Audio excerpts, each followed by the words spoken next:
Buenas tardes con todos los presentes.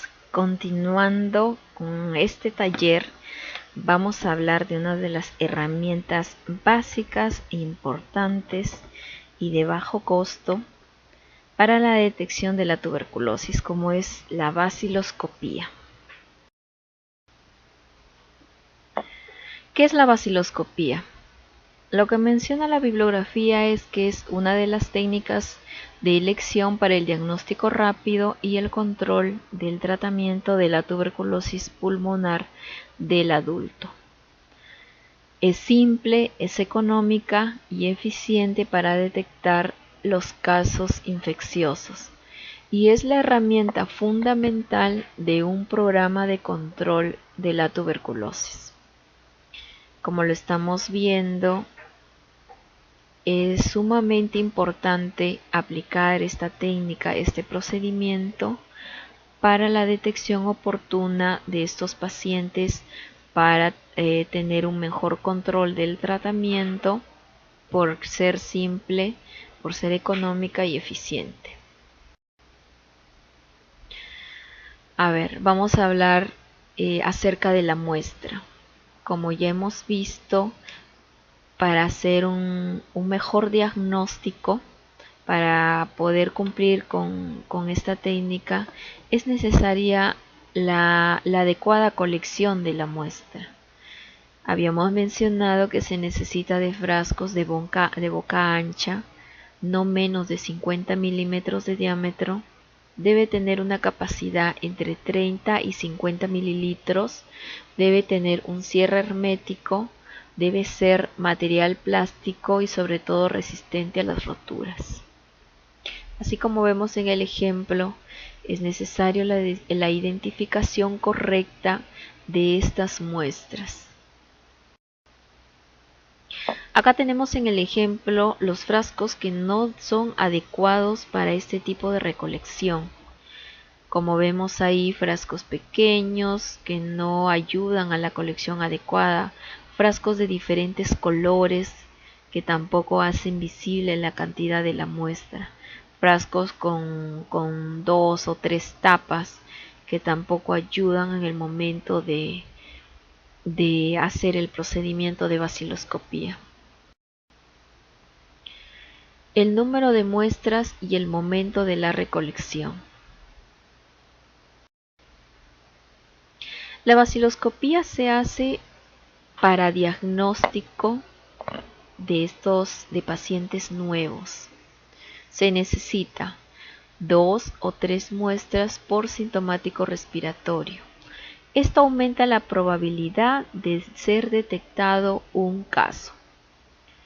La primera muestra debe ser tomada en el momento de la consulta, es decir, debe ser una muestra inmediata.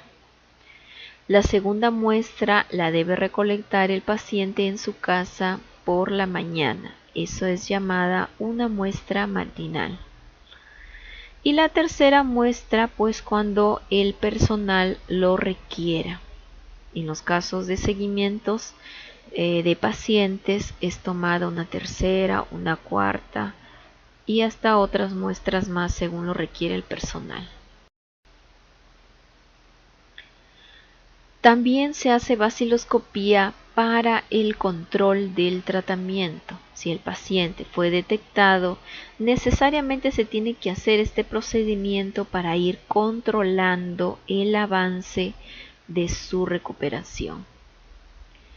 Una muestra por mes de cada paciente de tuberculosis pulmonar con baciloscopía inicial positiva. Tomar al menos otra muestra para microscopía al finalizar el cuarto mes.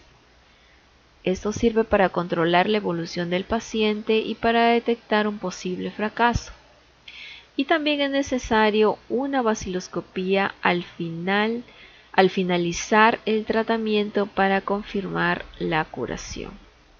Esto es de suma importancia porque a través de ello vamos a ver la evolución o el fracaso en el tratamiento. ¿Cómo se realiza una obtención adecuada de la muestra? El primer paso para asegurar la calidad de la baciloscopía consiste en explicar al sintomático respiratorio con mucha claridad la importancia de examinar muestras de esputo y la necesidad de recolectar esputo y no saliva.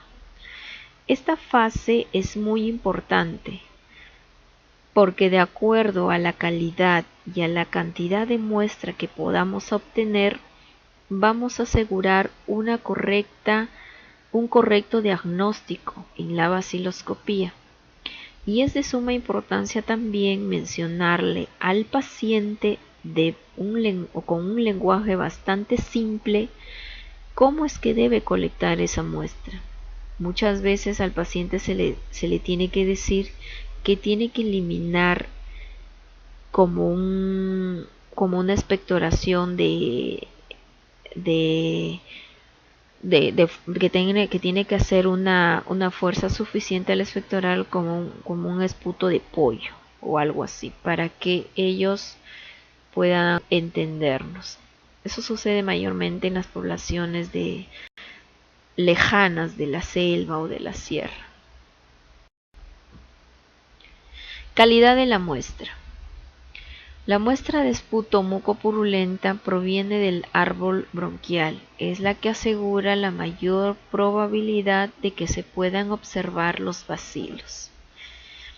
Este es un tipo de muestra muy adecuada para poder observar los bacilos. La calidad de la muestra, como ya le había mencionado, es muy importante. Tiene que ser en un volumen de 3 a 5 mililitros. Tiene que ser generalmente espesa y mucoide. Puede ser fluida con partículas de material purulento. El color es variable, puede ser blanco, amarillento y hasta verdoso. Como podemos ver en la imagen, los tipos de muestras que pueden ser colectadas. Ahí está de color medio verduzco las mucopurulentas, que son muestras bastante sospechosas en pacientes que tenga un porcentaje de sospecha alta de que pueda tener esta enfermedad.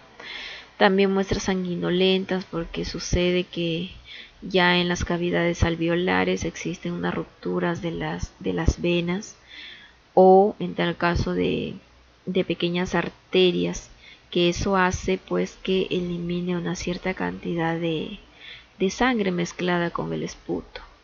También tenemos muestras mucosas y muestras salivales que en realidad no son adecuadas, pero que sin embargo, si se colectase ese tipo de muestras, se tiene que procesar. Aquí también vemos otra imagen sobre la calidad de las muestras. Ahí vemos la mucopurulenta, la mucosa, sanguinolenta y saliva, que en realidad no es la adecuada. También pueden ser colectadas otro tipo de muestras. Eso en el caso de que sean pacientes con sospecha de tuberculosis extrapulmonar, es decir, que el bacilo se haya diseminado por otros órganos y que haya atacado, por ejemplo, riñón, vasos, parte del cerebro.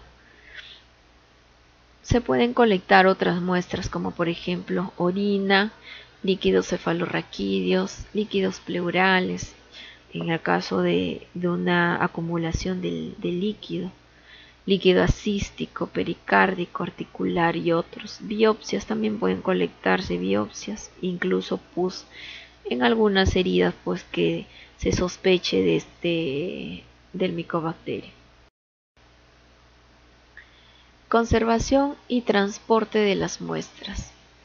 Es conveniente procesar la muestra para baciloscopía o para cultivo el mismo día de la recolección, pero si esto no es posible, podemos conservarla en la refrigeradora a 4 grados centígrados, pero no es necesario congelar, o mantenerlo también en un lugar fresco, protegido de la luz, y no por más de 5 días, porque esta muestra pues se puede deteriorar y los bacilos también.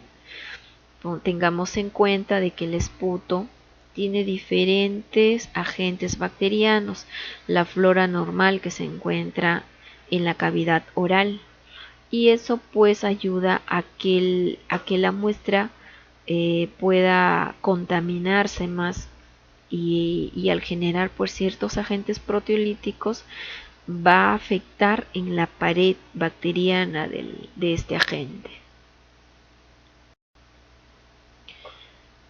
Utilizar una caja de metal o de plástico opaco con algún mecanismo que pueda que trabe la tapa, es decir, que la asegure, y con una manija para poder facilitar su acarreo o su desplazamiento. Como ya lo habíamos mencionado, debemos evitar estas muestras de que sean expuestas al calor excesivo o a la luz solar directa, y evitar sobre todo el derrame del contenido del envase. Recepción de las muestras. Debemos comprobar que las muestras estén bien rotuladas.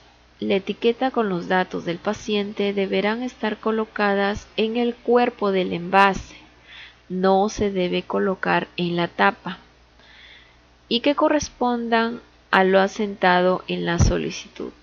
Como también hemos visto anteriormente, las solicitudes deben estar llenadas adecuadamente y deben coincidir estos mismos datos con el rótulo de las muestras. Limpiar el envase con fenol al 5% si existe un pequeño derrame. Puede utilizarse el fenol o también el hipoclorito de sodio, que es actualmente el personal utiliza más este tipo de desinfectante. Si el derrame es masivo, desechar la muestra por incineración o por esterilización en autoclave, teniendo mucho cuidado de no contaminarse. Evaluar la calidad y la cantidad de la muestra. Capturar dicha información en el cuaderno de registro del laboratorio y en la sección apropiada de la solicitud de la baciloscopía. Notificar las deficiencias en su identificación, en la calidad, en la cantidad o en la forma de envío. Si este es el caso, solicitar una nueva muestra.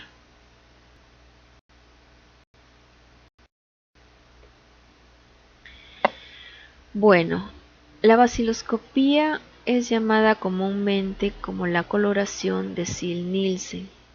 Se basa en la capacidad de las micobacterias para incorporar y retener ciertos colorantes. Utilizamos la fucsina fenicada en este proceso, ante la acción de ácido y alcohol, propiedad conocida como ácido alcohol resistencia, debido al alto contenido en lípidos, particularmente los ácidos micólicos de la pared celular.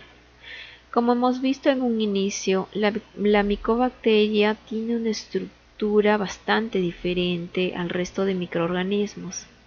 Cuenta con una elevada cantidad o porcentaje de ácidos micólicos y diferentes ácidos largos de cadenas largas carbonatadas.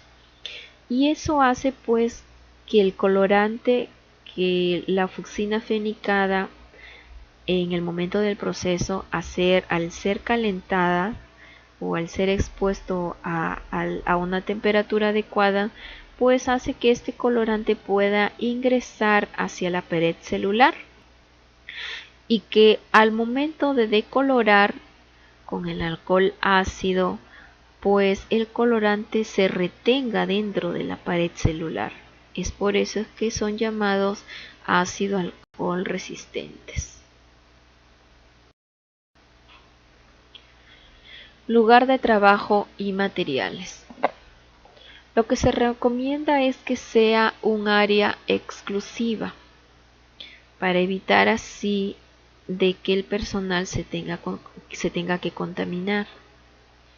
Los requisitos mínimos del laboratorio son una buena iluminación para poder hacer este proceso, ¿no? Las ventanas o extractor para renovar el aire una vez finalizada el trabajo. También es importante este punto porque no se puede utilizar un área donde no haya ventanas o donde no haya salida, no haya flujos de aire. Paredes y pisos lavables que puedan ser desinfectados con solución de hipoclorito de sodio. También eso es importante, la limpieza de las mesas, la limpieza de los pisos, que cuenten con un material adecuado para que se pueda desinfectar esta área. Se debe contar con una mesa para colocar las muestras que se reciban y también para que se puedan realizar los extendidos. Bueno, lo que menciona la norma es que podemos contar con una mesa de 1 metro por 500 centímetros.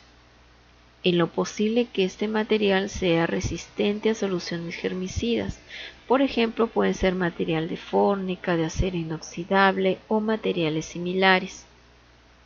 Debe contar también con un lavadero con fuentes de agua y desagüe, en el que pueda lavarse las manos y realizar esta tinción. También debe contar con una repisa o con un armario para los reactivos, para los portaobjetos y demás materiales. Debe contar con una mesa para el microscopio, para la adecuada comodidad también del microscopista. Y debe tener también un espacio o una mesa para poder reportar los resultados, realizar los informes y hacer el registro correspondiente.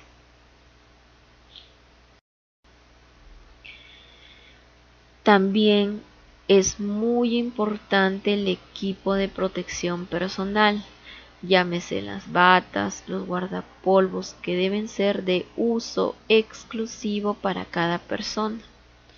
E incluso cada persona debe rotular o debe colocar el nombre así como vemos en la figura para que no se confunda. Debe utilizar el respirador N95 y guantes. Bueno, acá también tenemos una relación de todo el material necesario para poder realizar la baciloscopía.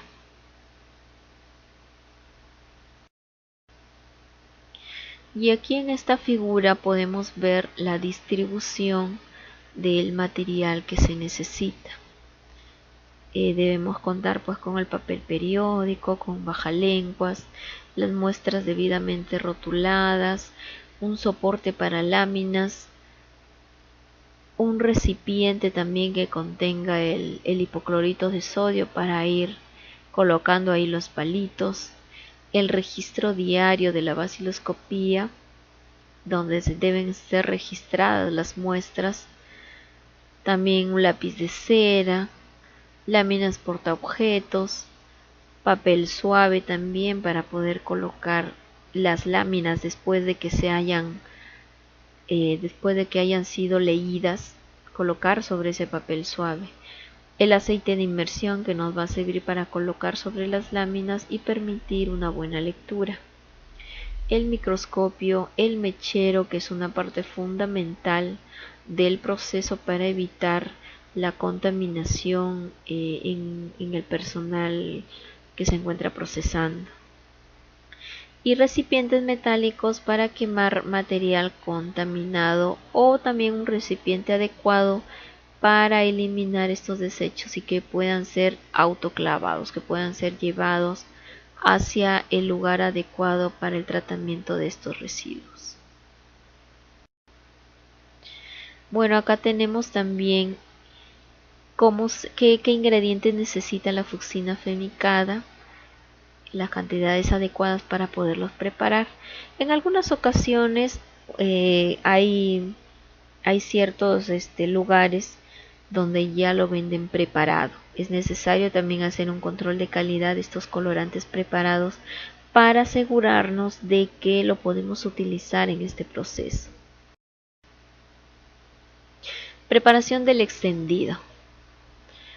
Para esta técnica de la baciloscopía se deben usar solo portaobjetos nuevos. Los rayados o viejos pueden producir como resultado algunos falsos positivos. Y esto ocurre muchas veces por confusión. Cuando no se cuenta con este tipo de portaobjetos de que sean nuevos, entonces al ser reusados muchas veces el colorante se queda impregnado en esas ranuras. Nosotros no lo podemos ver, pero cuando se enfoca en el microscopio y si el personal no tiene mucha experiencia en las lecturas de estas láminas, lo puede reportar como un falso positivo. Ordenar las muestras, rotular los portaobjetos, ese es un paso bastante importante para poder identificar las muestras y sobre todo rotular con un lápiz de cera o con lápiz de metal para que no salga esos datos en el momento de la coloración. Preparar los aplicadores, que son los bajalenguas, que pueden ser partidos a la mitad.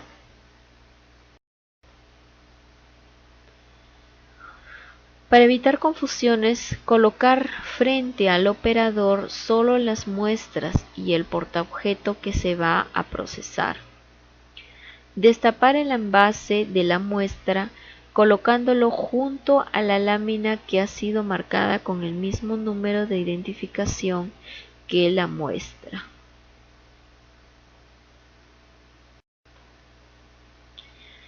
Se usa el aplicador o palillo de madera al que previamente se ha quebrado uno de los extremos para poder capturar el material mucopurulento y poderlo trasladar al portaobjeto.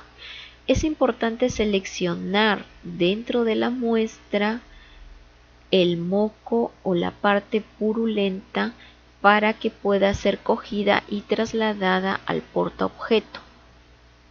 Abrir el envase atrás del mechero y colectar con el palillo la fracción mencionada, la fracción útil, pues ahí hay más posibilidad de poder encontrar a los bacilos. Lo que nos menciona la norma es que debemos hacer un frotis de tamaño adecuado, que puede variar entre 3 centímetros por 2 de anchos. Para hacer ese frotis es necesario hacer movimientos vaivenes circulares, como se puede ver en la figura, para poder obtener una película uniforme. Esto es muy importante porque al hacer un extendido adecuado de la muestra nos va a ser más fácil poder identificar a los bacilos. No debe ser demasiado gruesa ni demasiado delgada. En ambos casos se dificulta la tinción y la lectura microscópica. Desechar el aplicador de madera en un frasco que contenga fenol al 5%. Usar un aplicador diferente por cada muestra, eso es importantísimo. Dejar secar a temperatura ambiente. Nunca se debe calentar la laminilla mientras está húmeda el frotis. No se debe hacer eso para poder evitar los aerosoles que son peligrosos para el operador. Acá tenemos una imagen donde podemos diferenciar la calidad de la muestra de acuerdo a la tinción y a la extensión que se ha podido realizar. Como podemos ver en la primera imagen, podemos notar los campos útiles observados en el microscopio y los bacilos que se encuentran perfectamente coloreados con las células epiteliales de fondo azul. Sin embargo, el costado es una coloración bastante fuerte porque el extendido ha sido muy grueso y no permite la identificación de los bacilos. Sucede lo contrario cuando hay una extensión demasiado fina. Esos casos sucede cuando se colecta saliva y eso pues no permite la identificación adecuada del bacilo. Son campos vacíos, campos donde no se observan incluso células epiteliales. Lo otro es en el proceso de la coloración. Si existe una mala decoloración, entonces vemos unos campos donde aún aparece la fucsina fenicada en mayor cantidad. Cuando existe una coloración no homogénea, donde hay campos que son muy cargados y otros campos donde no hay sencillamente ninguna célula epitelial o algún material. Y lo otro es cuando tenemos pues muy escaso material y no se hace el extendido en cantidad adecuada. ¿Cómo hacemos el extendido? Solo después que el extendido se ha secado, en esos momentos sí podemos fijar el frotis haciendo un flameo sobre el mechero muy suavemente. Puede ser de 2 a 3 veces y evitando el sobrecalentamiento, ya que si se hace, si llegamos al sobrecalentamiento podemos dañar a la micobacteria. Si se realizase una fijación deficiente podemos detectar falsos negativos. Y calentar demasiada la lámina, como le había mencionado, puede alterar la estructura de los bacilos. Si es muy grueso, el extendido puede barrerse durante el proceso de tinción. Eso también es muy importante. Por lo general, cuando el grosor es adecuado, se puede leer sobre un periódico colocando detrás de un extendido seco. Cuando algunas personas inician a realizar estas baciloscopías, les ayuda mucho colocar un pedazo de periódico debajo de la lámina para que eso pueda ayudarles a hacer un mejor extendido. Puedan ver las letras borrosas, pero eso ayuda mucho a poder realizar una adecuada extensión. Al terminar de hacer el proceso, desinfectar el área de trabajo con fenol al 5% y esterilizar el recipiente con los aplicadores y el papel o gasa usados sobre la mesa. Como les había mencionado, ya en la mayoría de los laboratorios se utiliza el hipoclorito de sodio. Así es que también podemos utilizar ese desinfectante. Conservar las muestras hasta terminada la observación microscópica. En caso de que sea necesario repetir el extendido, la tinción o la observación al microscopio.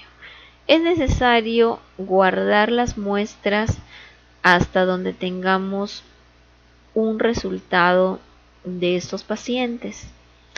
Se puede guardar 24 o 48 horas y luego ya pues poderlo eliminar. Solo cuando estos procedimientos se han completado satisfactoriamente, los contenedores con las muestras se deben esterilizar y se deben desechar. Ahora vamos a hablar sobre la tinción o sobre la técnica de Ziehl-Neelsen. Bueno, como ya lo habíamos mencionado, debemos utilizar una varilla donde se puedan extender o donde se puedan colocar 12 láminas. Se puede hacer la colocación de estas láminas sobre una distancia mínima aproximada de 5 milímetros hasta 10 milímetros para evitar la contaminación de entre lámina y lámina.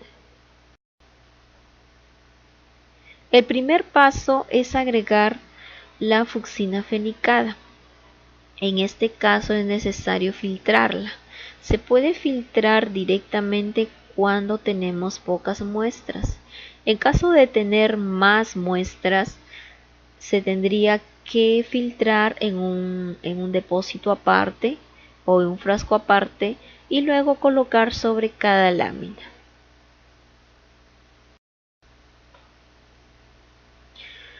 Luego se utiliza una varilla de metal donde se va a envolver con algodón y se va a embeber con una cierta cantidad de alcohol al 90%.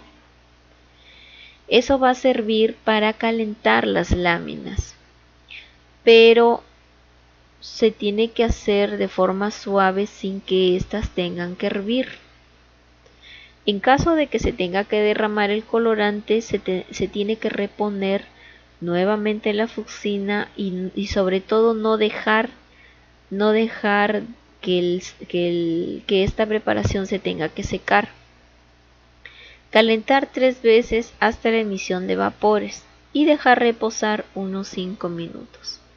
En este caso, la micobacteria, o lo que está pasando con la pared celular de la micobacteria, es poder ayudar a la penetración de la fucsina fenicada, y eso con la ayuda del calentamiento. Enjuagar con abundante agua, sobre todo de forma cuidadosa. Hay que eliminar totalmente la solución de la fucsina, girar el extendido y lavar con cuidado también la parte posterior, es decir, por ambos lados. Inclinar los portaobjetos para eliminar el exceso de agua.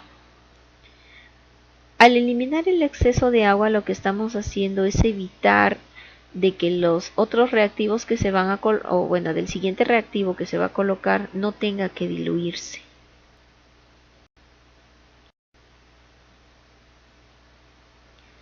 Luego debemos cubrir la totalidad del extendido con una solución de colorante y dejar actuar 3 minutos. Debemos agregar el alcohol ácido sobre las láminas, pero hay que evitar en lo posible que no choque la parte extendida con los goteros, porque si no podríamos hacer una contaminación cruzada entre lámina y lámina. El tiempo puede ser 3 minutos o puede ser 2 minutos dependiendo al tipo de decolorante que el laboratorio pueda tener. Luego debemos enjuagar con abundante agua, teniendo mucho cuidado de no arrastrar la muestra. Verificar que el extendido sea decolorado.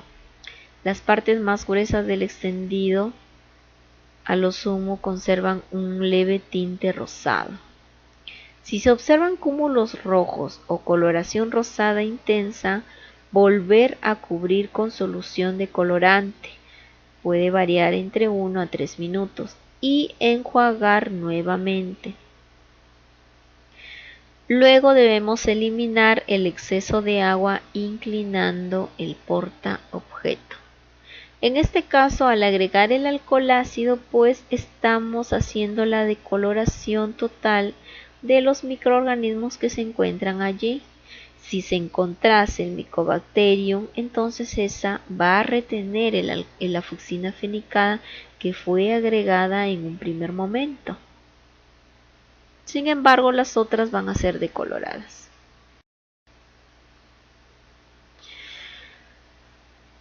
Ahora, lo que sigue es cubrir todo el extendido con el azul de metileno. En realidad, el azul de metileno viene a ser el colorante de contraste.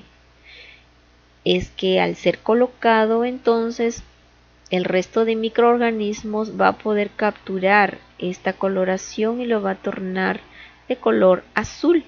Llámese las células epiteliales, algunos bacilos, algunos filamentos, otras estructuras que han sido decoloradas, entonces adoptarán el azul de metileno dentro de su estructura. Luego lo que vamos a hacer es enjuagar las láminas en ambas caras con agua a baja presión.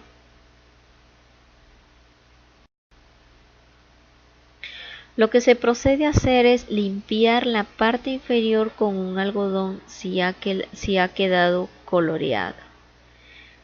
Debemos limpiar para poder hacer la lectura correspondiente. Observar si las láminas conservan la numeración. Si no es así, volver a numerarlas. Dejar secar las láminas a temperatura ambiente, no por calentamiento.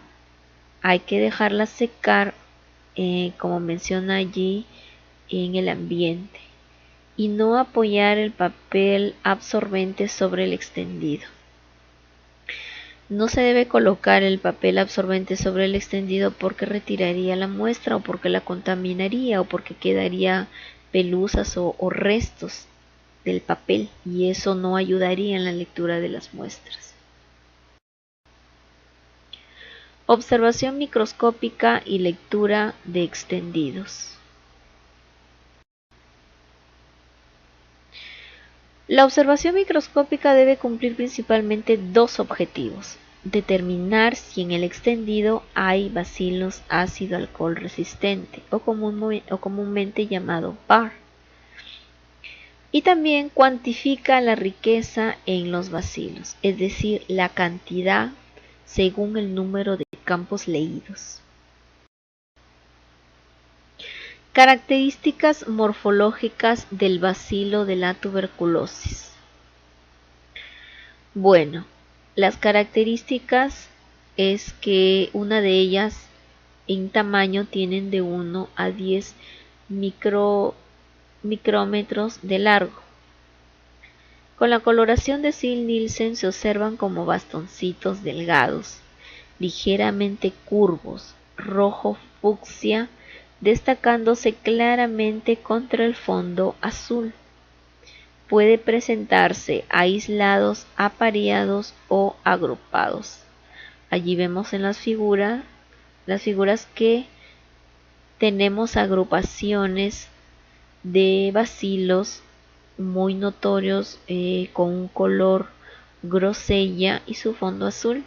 Y en la parte de abajo pues también tenemos bacilos relativamente separados, pero también con la coloración bastante característica.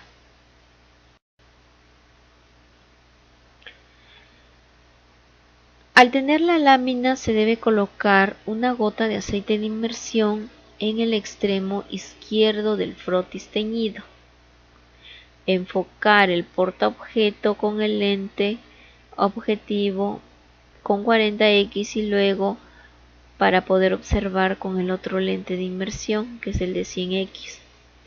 Después de encontrar el área adecuada, cambiar al lente correspondiente.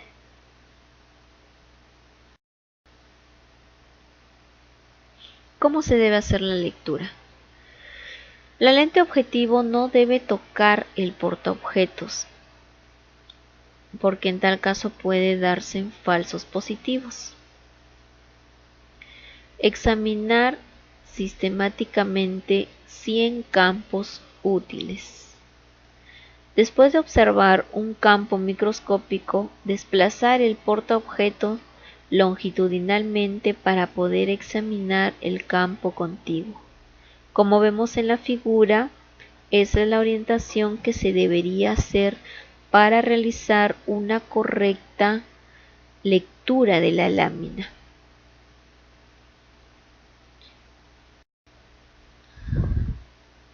Campos útiles son aquellos en el cual se observan elementos celulares de origen bronquial, por ejemplo, leucocitos, fibras mucosas, células ciliadas. Los campos sin estos elementos no deben ser considerados para contar el total de campos observados. Serían útiles en caso se observarían bacilos.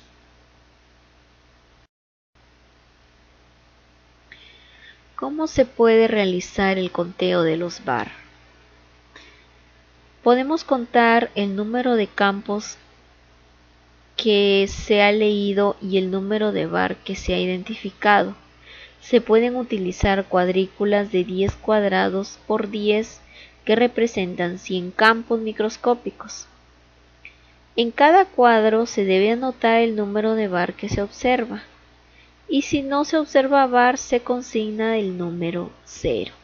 Ahí, como podemos ver, tenemos una cuadrícula de 10 espacios por 10 que hacen un total de 100 campos. Se va llenando esta cuadrícula por campo observado, es decir, si es que yo observo en mi primer campo y no veo bacilos, no veo bar, coloco 0. Si observo mi segundo campo y no veo bar, coloco 0. Si observo mi tercer campo y veo un bar, coloco el número correspondiente y así sucesivamente. Tabla para clasificar el resultado. Una muestra es negativo cuando no se observan bacilos, ácido alcohol resistente o bar en 100 campos microscópicos examinados. Una muestra es informada como bar cuando tiene de 1 a 9 bar que han sido hallados en 100 campos observados, 100 campos útiles, ojo. Positivo es cuando se observa menos de un bacilo por campo, en promedio de 10 a 99 bacilos en 100 campos observados. Dos cruces, positivo 2 cruces, es cuando se observa de 1 a 10 bacilos por campo en un promedio de 50 campos observados. Aquí ya disminuye el número de campos. Y un paciente positivo 3 cruces es cuando se observa más de 10 bacilos por campos, pero solo en 20 campos observados. Es así como se hace el reporte de los resultados en baciloscopías. ¿Qué hacer si es pausibacilar? Pausibacilar se refiere a números de bar menos de 10, es decir, de 1 a 9 por 100 campos examinados. Cuando sucede eso, debemos leer 100 campos útiles más. Y si persistiese el resultado, realizar otro extendido de una porción más representativa. Cuando se ha hecho ya una lectura de otros 100 campos más y persisten, por ejemplo, 3 o 4 bacilos, entonces se debe realizar una nueva tinción con una nueva porción de la muestra, y debe ser una porción representativa. Si persiste el resultado, anotar el hallazgo y enviar a cultivo. Cuando se ven este tipo de casos o este tipo de muestras, necesariamente se tienen que enviar para cultivo. Toda muestra pausibacilar en baciloscopía se debe enviar para cultivo. Y se anota el número de bar que han sido hallados. Y también se debe solicitar nueva muestra al paciente. Algunas razones que causan resultados falsos positivos y son: error al manejar la muestra o al registrar la información, volver a usar recipientes o portaobjetos positivos, que ya lo habíamos mencionado. Hay veces que los laboratorios lavan estas láminas que han sido ya usadas, y eso puede ocasionar resultados falsos positivos. Cuando también se utiliza fucsina fenicada sin filtrar, y eso ayuda a que aumente esta coloración en la lámina y que estas partículas, estos cristales se tengan que aumentar en la extensión, y eso puede confundir al microscopista que está haciendo la lectura. También cuando el aceite de inmersión está contaminado. Si por ejemplo el personal no se da cuenta y de una u de otra forma se contaminó el aceite de inmersión, esto afectaría en las otras lecturas. Y cuando se hace una decoloración incorrecta, porque eso ayuda a que los cristales de fucsina pues puedan ser confundidos como bar. ¿En qué momento se dan falsos negativos? Cuando hay errores al manejar la muestra o al registrar la información.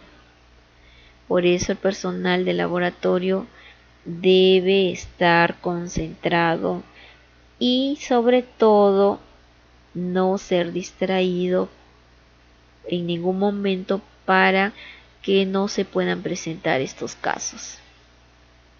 ¿Cuándo es un falso negativo? Cuando existe una mala calidad del esputo, como ya lo hemos visto, pueden ser colectada saliva y no esputo. Cuando se hace una decoloración excesiva, por ejemplo, si el personal de salud tuvo que salir de emergencia o no interrumpió el proceso de la coloración y se hizo una decoloración excesiva, lo que lógicamente que no se va a poder observar los VAR en caso hayan. Y cuando se hace una lectura de menos de 100 campos microscópicos. Eso también usualmente sucede cuando el personal no tiene la paciencia para poder hacer la lectura en 100 campos microscópicos y solo puede observar 5, 8, 10 o bueno más, pero que no completen los 100 y eso pues puede dar un resultado falso negativo. Control de calidad de las baciloscopías. ¿Qué es el aseguramiento de la calidad de la microscopía, o en este caso de la baciloscopía? Es un sistema diseñado para poder mejorar continuamente la confiabilidad y eficiencia de los servicios de microscopio mediante el monitoreo de la exactitud y la reproducibilidad. Bueno, este sistema se encuentra implementado a nivel del Ministerio de Salud en todos los establecimientos a nivel nacional y eso precisamente ayuda a que el personal sea evaluado y poder fijar las medidas correctivas en caso no se esté dando una adecuada coloración de estas láminas. El control de calidad permite evaluar si la información producida por el laboratorio es precisa, reproducible y oportuna. Instaura un sistema de alarmas que permite prevenir, descubrir y corregir errores. Resulta más eficaz para detectar y asistir a los casos de tuberculosis y para controlar la enfermedad. ¿Cómo es que se realiza la conservación de las láminas? Para que estas láminas puedan ser evaluadas, se deben conservar adecuadamente. Lo primero que se debe hacer es quitar el aceite, presionando muy suavemente sobre un papel absorbente. También podemos sumergirlas en un recipiente con silol o alcohol al 70% durante no más de 30 segundos porque si no podemos retirar el extendido. Dejar secar al aire libre. Comprobar que la numeración esté visible en las láminas, eso es muy importante también. Y guardarlas en cajas para láminas portaobjetos o dentro de una caja común envueltas individualmente en papel para que no tenga que contaminarse, en paquetes rotulados con la fecha en el orden que se realizaron. Debemos conservar estas láminas en lugar fresco y seco para que no se acumule el hongo, no se puedan deteriorar. Si el diagnóstico de laboratorio no es confiable, conduce a la detección de pacientes con tuberculosis, quienes continuarán la cadena de transmisión en la comunidad, o el tratamiento inútil de personas no tuberculosas. Como lo habíamos mencionado, el control de calidad es muy importante que se realicen en los diferentes establecimientos y sobre todo en los diferentes niveles de laboratorios. Por ejemplo, Los laboratorios regionales son los encargados de poder evaluar a los otros centros de salud o a los laboratorios de estos centros de nivel intermedio. Y los laboratorios regionales son evaluados por el Instituto Nacional de Salud.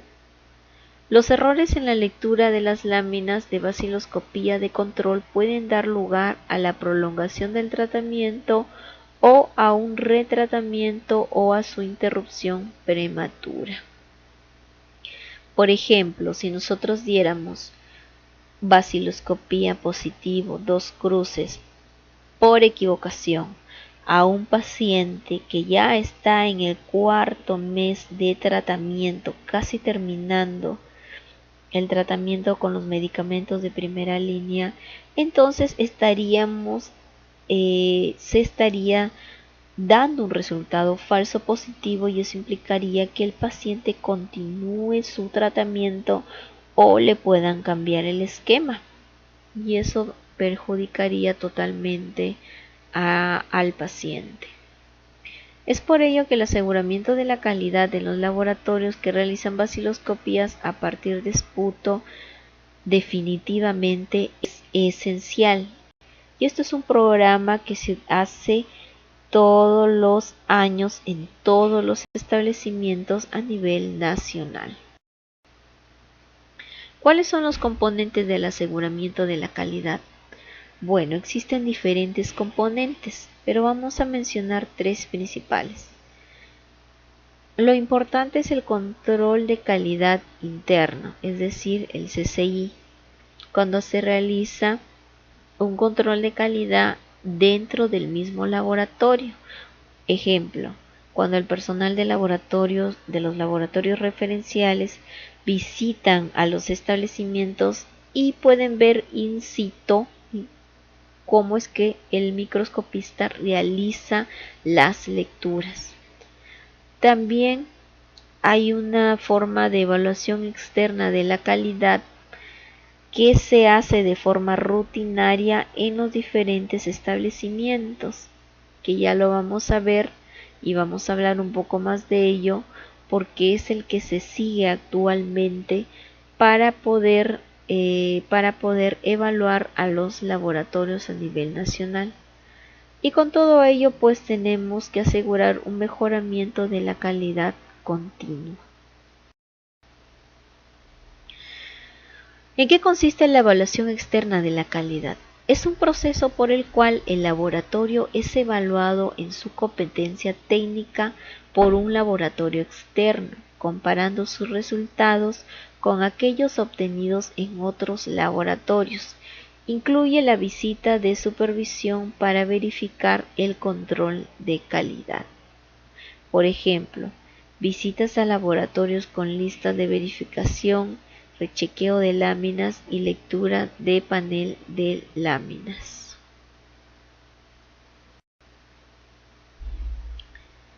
Lo que se debe hacer es identificar las capacidades del laboratorio, asegurar su integración a la red, estandarizar la metodología, promover la capacitación y sobre todo si se encontrase alguna falla o alguna equivocación, tomar las medidas correctivas.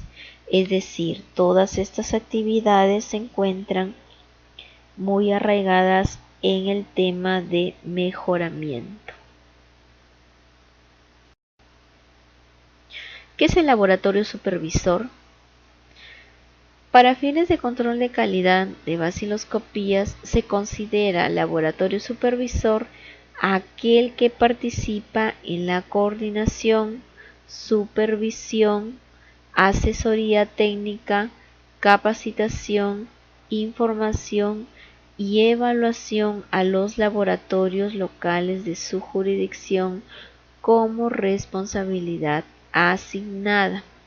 Es decir, son todas esas las actividades que tiene un laboratorio supervisor. Por ejemplo, tenemos al laboratorio referencial de Huancayo. Entonces ellos realizan el control de calidad al centro de salud Jauja o al hospital del Carrión. que se encuentra allá. Entonces, ellos tienen pues esa responsabilidad de poder hacer una supervisión y sobre todo en control de calidad de baciloscopías. ¿Quién es el laboratorio supervisado? Es el laboratorio evaluado por un laboratorio supervisor de acuerdo a los niveles de complejidad, como ya lo habíamos mencionado. Bueno, una de las herramientas de este sistema de calidad son las verificaciones ciegas. Quiere decir, son lecturas que ha realizado los establecimientos y que el laboratorio que va a hacer esta evaluación pues lo pasa a una persona con experiencia en lectura, y esa persona pues no tiene los datos de estas láminas que han sido enviadas, es decir, no tiene los resultados. Eso se llama verificaciones a ciegas. Esto también se puede realizar por medio de paneles.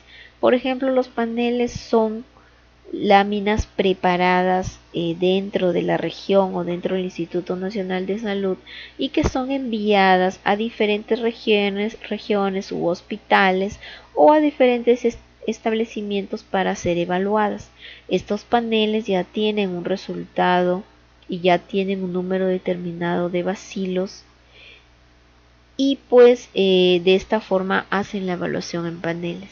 Y la otra evaluación es in situ, significa que el supervisor va al mismo laboratorio y verifica cómo es que el laboratorista está haciendo todo este procedimiento, pero va de visita dentro del laboratorio. Eso se llama evaluación in situ. La relectura a ciegas, que es el método que actualmente se ha implementado a nivel nacional por medio de la norma técnica, son los elementos esenciales de un sistema de relectura preciso y práctico. Se refiere a la muestra de frotis de laboratorio, que deben contener un número suficiente de frotis seleccionado de manera aleatoria como para ser representativa de la calidad. Es decir, cada establecimiento se le va a asignar un número determinado de frotis, y estos frotis van a ser dados según la estadística de los años anteriores. El método de muestreo está concebido para incluir el número más pequeño de láminas de BK con el objetivo de determinar si un laboratorio se acerca a la calidad esperada. Este método, que ya se ha implementado hace algunos años atrás, ayuda mucho porque así permite una menos cantidad de láminas para ser evaluados. Sabemos que en nuestro país pues es un país con altas tasas de contagiosidad, de morbilidad y de mortalidad de casos de tuberculosis, lo que significa que la demanda va aumentando de año en año, y para hacer las lecturas de control de calidad antes se asignaba un número bastante elevado de todas estas láminas. En este caso, este tipo de metodología lo que hace es disminuir la cantidad de láminas asignadas por cada laboratorio para ser evaluados, y eso ayuda pues a que los resultados sean obtenidos en menos tiempo. Y como ahí lo menciona, pues uno de los objetivos es disminuir la carga de trabajo de los laboratorios supervisores para poder cumplir con la implementación de esta herramienta. ¿Cómo se determina el tamaño de la muestra? Bueno, existen varias